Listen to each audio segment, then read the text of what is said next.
Oi, gente, então. Hoje a gente vai falar um pouquinho sobre Singapura, que é uma das cidades mais sustentáveis do mundo. E a partir dela, a gente vai falar um pouquinho sobre a sua economia, a sua saúde, a sua educação e tantas outras coisas. E baseando-se na Agenda 2030. Bom, Singapura é uma cidade-estado que fica no sudeste da Ásia, ou seja, ela é uma cidade que faz papel de um país, mas na verdade ela é uma cidade.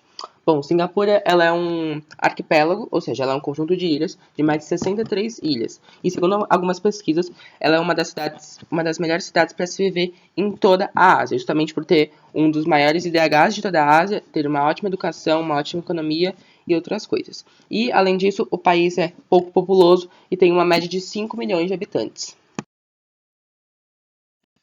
Bom, agora a gente vai falar um pouquinho sobre a Agenda 2030. A Agenda 2030 é um plano que indica 17 objetivos de desenvolvimento, tanto na área de educação, quanto na área de saúde, de saneamento básico, de igualdade de gêneros e vários outros temas que eles têm como objetivo que todos os países do nosso planeta desenvolvam todos esses sistemas, estruturem esses sistemas até 2030. E aí, a gente vai falar um pouquinho sobre Singapura, que é uma das cidades que já tem uma grande quantidade de sistemas completamente estruturados, ou seja, tem a estratificação da fome, já tem energias renováveis e etc. E a gente vai falar um pouquinho especificamente de cada área em relação a Singapura. Bom, agora a gente vai falar um pouco sobre a educação, que é o quarto tema na Agenda 2030.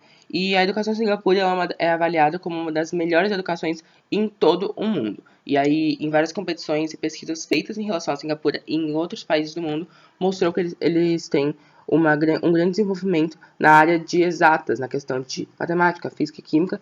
Isso é difícil de notar, porque muitas vezes os países eles não têm tanto desenvolvimento na área de matemática, os alunos não gostam na área de matemática.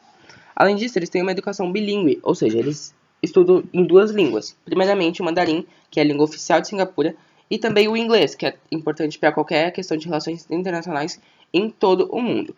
Lá os alunos eles se respeitam muito, eles se ajudam bastante e eles têm um método de estudo chamado domínio da matemática, que se aplica especificamente na área de exatas, que é como os alunos eles se juntam em grupos, o professor dá um tema, dá um problema para eles resolverem e cada grupo vai na lousa e explica como fez aquele exercício, fazendo com que o aluno que tem dificuldade consiga entender de diversas maneiras e tenha vários caminhos para tentar resolver o exercício. E aí é por isso a educação ela é muito desenvolvida lá, os professores eles são muito bem treinados e podem dar aula em qualquer lugar da cidade-estado. Bom, e aqui a gente tem duas imagens mostrando como os alunos se ajudam, como eles estudam em grupo, o professor sempre dando apoio e com o auxílio da tecnologia também, que como é um país muito desenvolvido em tecnologia, eles usam isso a favor tanto da educação como também em outras áreas. Bom, a saúde também é bem desenvolvida em Singapura. Então, o país ele tem baixos custos em relação à medicina e faz com que qualquer parte da população tenha acesso a uma medicina bem boa. E, basicamente, toda a elite médica, ou seja, os melhores médicos de toda a Ásia, estão concentrados em Singapura, fazendo com que a população tenha acesso a melhores profissionais. E o governo ele pensa bastante do bem-estar da população, antes mesmo deles adoecerem, de ficarem doentes. Então, muitas vezes o governo ele implanta equipamentos de exercícios, objetos que fazem com que a população saiam de casa e vão para esses parques fazendo exercício para melhorar a saúde delas. E por isso, as taxas de doenças e obesidade são bem baixas na cidade de Singapura. Bom, e aqui a gente tem várias pessoas jogando futebol americano, que é um esporte bem desenvolvido lá, que nada mais é do que uma forma de você prevenir várias doenças.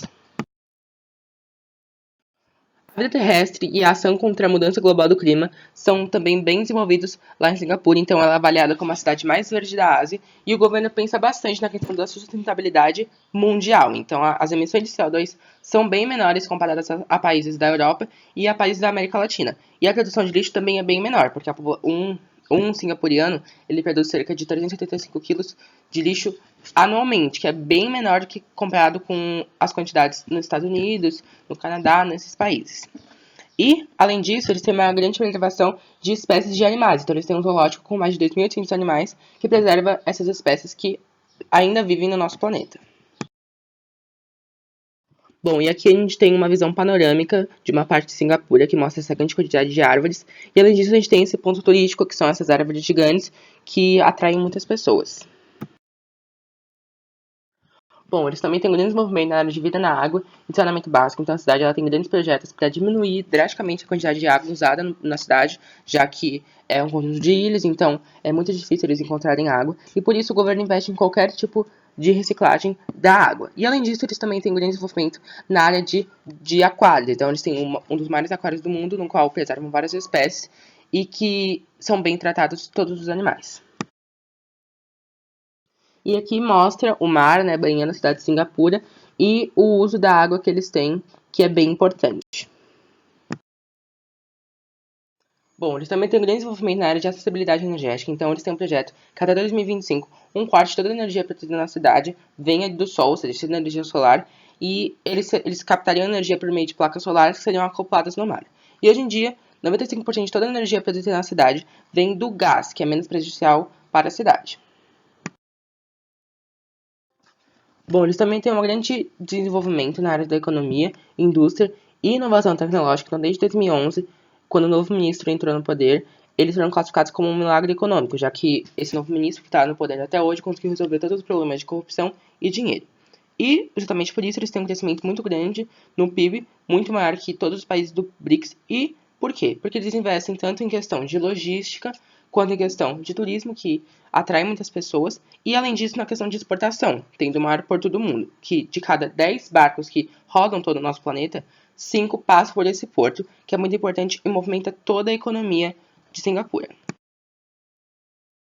Aqui a gente mostra o maior porto do mundo, que fica em Singapura, e além disso, a questão das lojas, que são bem importantes lá, que movimentam, juntamente com o turismo e com a exportação, toda a economia de Singapura.